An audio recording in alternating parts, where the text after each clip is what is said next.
la bourse en temps réel. Direction sans plus tarder Wall Street pour la séance du jour à New York. On y retrouve à New York Grégory Volokin, président de Mescart Financial Services à New York. Bonjour Grégory. Toujours beaucoup d'actualités chez vous, parce que là c'est la séance des résultats, parce que c'est la campagne présidentielle américaine, parce qu'on reparle des tensions avec la Chine et de cette fermeture du consulat chinois de Houston. C'est une première, semble-t-il, et les Chinois sont furieux. Oui, c'est assez curieux d'ailleurs cette histoire, parce que quand on lit ce qui s'est passé hier soir, des gens tout d'un coup à Houston ont signalé qu'il y avait beaucoup de fumée qui sortait du consulat chinois à Houston, et on a appris qu'en fait les Chinois ou les employés de l'ambassade étaient en train de brûler du papier ou des papiers, et à ce moment-là les pompiers sont intervenus. Et l'histoire a commencé comme ça, et c'est quelques heures après qu'on apprend donc que ce consulat va être fermé par ordre du département d'État américain. Y a-t-il une relation entre la fumée des papiers qui brûlent et la fermeture? Certainement. Maintenant, la grande question qu'on pourra se poser, c'est est-ce qu'il va y avoir une escalade? Est-ce que, par exemple, les Chinois vont fermer un consulat américain? Et on pense évidemment à celui de Hong Kong. Il faut surtout pas oublier que pour Donald Trump, la Chine, c'est un argument électoral. Donc, il veut être dur vis-à-vis de la Chine. Toujours en évitant justement d'être dur économiquement, parce que ça va lui retomber dessus. Donc être dur vis-à-vis de la Chine, c'est continuer, par exemple, comme il l'a fait hier dans sa conférence de presse, d'appeler Covid-19 le virus chinois. C'est pas très gentil. Et puis c'est aussi donc de faire fermer un consulat aux États-Unis. Prochaine question, est-ce que la tension va monter? Mais en tout cas, c'est vrai que ça a été un peu énervant pour les marchés, en tout cas en ce début de séance. Les résultats. Alors on attend ce soir, et je vous demanderai peut-être un petit lever de rideau sur ce qu'on peut attendre de Microsoft et de Tesla, mais dans l'immédiat, on réagit aux résultats de Snapchat. 5% de repli à l'ouverture pour l'action Snapchat. Que se passe-t-il ?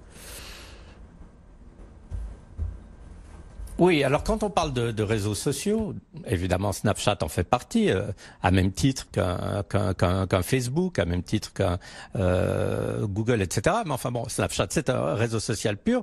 Qu'est-ce qu'on attend surtout? On attend une croissance du nombre d'utilisateurs.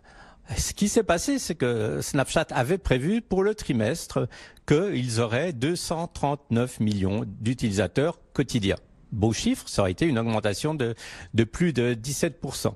Ils sont arrivés juste un peu en dessous de ce chiffre, à 238 millions d'utilisateurs quotidiens. C'est ça que le marché n'a pas aimé. Par contre, ce qu'il faut aussi regarder, c'est que, par exemple, les revenus publicitaires sur Snapchat augmentent de 34%. Qu'est-ce que ça veut dire? Ça veut dire que beaucoup d'annonceurs qui sont un peu échaudés, justement par un Facebook, il y a une grosse controverse entre Black Lives Matter, Facebook, et la notion qu'il y a beaucoup de messages de haine sur Facebook. Snapchat y a échappé. Donc beaucoup d'annonceurs tout simplement sont en train de diversifier leur l'endroit où ils vont mettre leur publicité, et Snapchat fait partie de ces compagnies. Donc 5% de baisse, d'accord. Il faut pas oublier non plus que l'action est en hausse de 80% cette année. Ça c'est une chose. Et en lisant un peu les commentaires de Wall Street, la plupart des analystes restent non seulement confiants, mais plutôt même disent profiter de cette baisse du titre pour en acheter, car croissance des revenus importante, croissance de la publicité importante, derrière cela le nombre de visiteurs quotidiens, peut-être qu'on avait été un tout petit peu trop optimiste. La pharmacie également à la une à Wall Street aujourd'hui, puisque Pfizer reçoit un ordre, une commande plutôt de 600 millions de doses de la part du gouvernement américain. Ça représente près de 2 milliards de dollars pour, je suppose, un vaccin quand il sera prêt contre le coronavirus. Et ce sera un traitement qui sera gratuit pour tous les Américains quand il sera mis au point. Oui, c'est là que ça devient vraiment intéressant, parce qu'en fait, 600 millions de doses, ils ont déjà fixé un prix de vente, bien que le vaccin n'existe pas encore. Ils ont fixé un prix de vente de 19 $ par dose pour le gouvernement américain. C'est un peu au-dessus de ce qu'on aurait attendu. paraît-il, on attendait $15. Donc, ok, ça c'est bien pour Pfizer et la compagnie avec laquelle ils développent ce vaccin. C'est quand même très intéressant de voir que le gouvernement américain s'engage en gros à acheter pour $2 milliards à Pfizer un vaccin, même s'il n'existe pas, il existera peut-être un jour, et de le distribuer gratuitement aux Américains. Et ils insistent bien aux Américains. Donc, on va avoir, il me semble, dans le monde, des vaccins à deux vitesses. Parce que d'un côté, maintenant, aux États-Unis, ça va être très très difficile pour une compagnie pharmaceutique de faire payer à l'Américain un vaccin, s'il est gratuit quand c'est Pfizer qui le fait. Et puis de l'autre côté, ça va mettre une pression énorme pour des pays comme vous, comme la France. On sait déjà un peu la controverse avec les masques qui ne sont pas franchement gratuits en France. Si maintenant les Français veulent avoir un vaccin gratuit, il faudra beaucoup d'argent pour pouvoir emporter une partie de ces doses qui sont donc déjà, je dirais, monopolisées et achetées en avance par le gouvernement américain. Donc très intéressant de voir cette dynamique qui se met en place. On dit toujours la santé aux États-Unis, c'est une catastrophe. Oui, c'est une catastrophe. Là, pour des raisons électorales, il faut surtout pas l'oublier. Le grand espoir de Donald Trump, c'est que une semaine, 2 semaines avant les élections, il annonce qu'il y a un vaccin qui a été trouvé et que ce vaccin sera gratuit pour les Américains. Vous pouvez pas imaginer une meilleure propagande électorale. Donc, ça fait aussi partie, je dirais, d'un sujet politique, mais nouvelle encourageante quand même. Pfizer est en avance, comme AstraZeneca, par rapport à ses concurrents. Il y a aussi Moderna. Enfin, il y a vraiment trois compagnies leaders maintenant par rapport aux espoirs d'un vaccin contre le Covid-19. Tout autre chose, Grégory, vous vouliez nous parler de Best Buy dans la distribution de produits d'électronique grand public.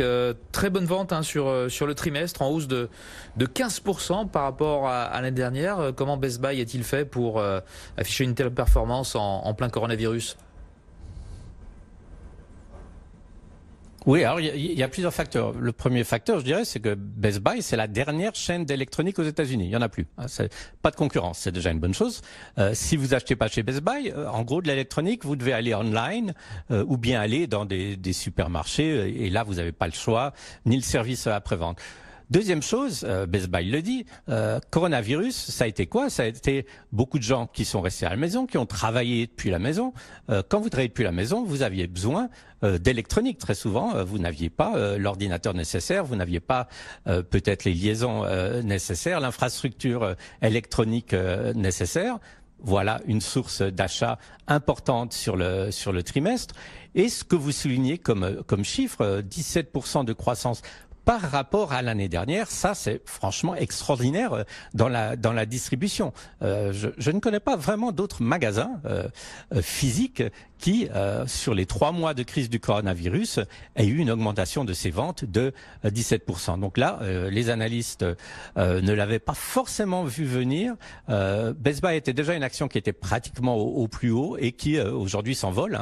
Je crois qu'il doit 7 ou 8% de hausse. On peut dire que c'est vraiment bien mérité parce que non seulement c'est la dernière compagnie dans l'électronique, mais c'est une compagnie que les gens aiment beaucoup parce qu'ils offrent du service après-vente, du conseil avec ce qu'ils appellent la Geek Squad, donc des gens qui viennent chez vous, qui peuvent tout installer au niveau de l'électronique qui peut être assez compliqué des fois à installer au niveau des réseaux, etc. Donc très belle performance suite à ces chiffres de vente bien au-dessus de ce qu'on pouvait prévoir. Comme quoi le brick and mortar a encore de l'avenir, en tout cas dans un cas très particulier comme celui de Best Buy.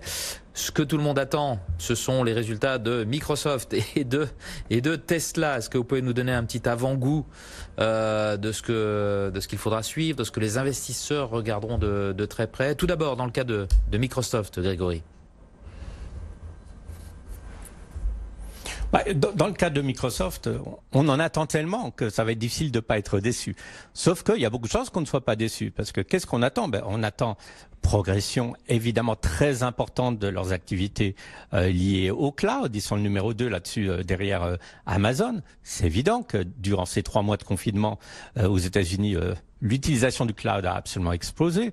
On attend aussi de très très belles activités, par exemple au niveau de ce qui s'appelle Teams, qui est en fait donc une sorte de concurrence de Zoom, pour le dire clairement. Donc de Microsoft, on attend non seulement des très très bons chiffres, mais on attend aussi parmi les rares compagnies au monde, peut-être qu'il nous donne une guidance d'ici la fin de l'année. C'est une compagnie qui a de la visibilité. Donc, je dirais, la crainte, c'est que cette action a tellement monté, ils ne décevront sûrement pas sur leurs chiffres, mais si tout d'un coup, ils ne donnent pas vraiment une guidance au moins aussi optimiste que ce qu'on pourrait imaginer, là, le marché risquerait d'être déçu. Mais en attendant, bon, pour le moment, parier contre Microsoft semble être vraiment un pari perdant. Ils ont tout pour eux, non seulement aussi le cash très important qu'ils ont en trésorerie.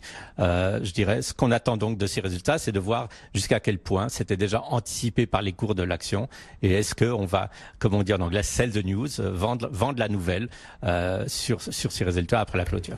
Plus 1,2% sur Microsoft qui bondit de 25%.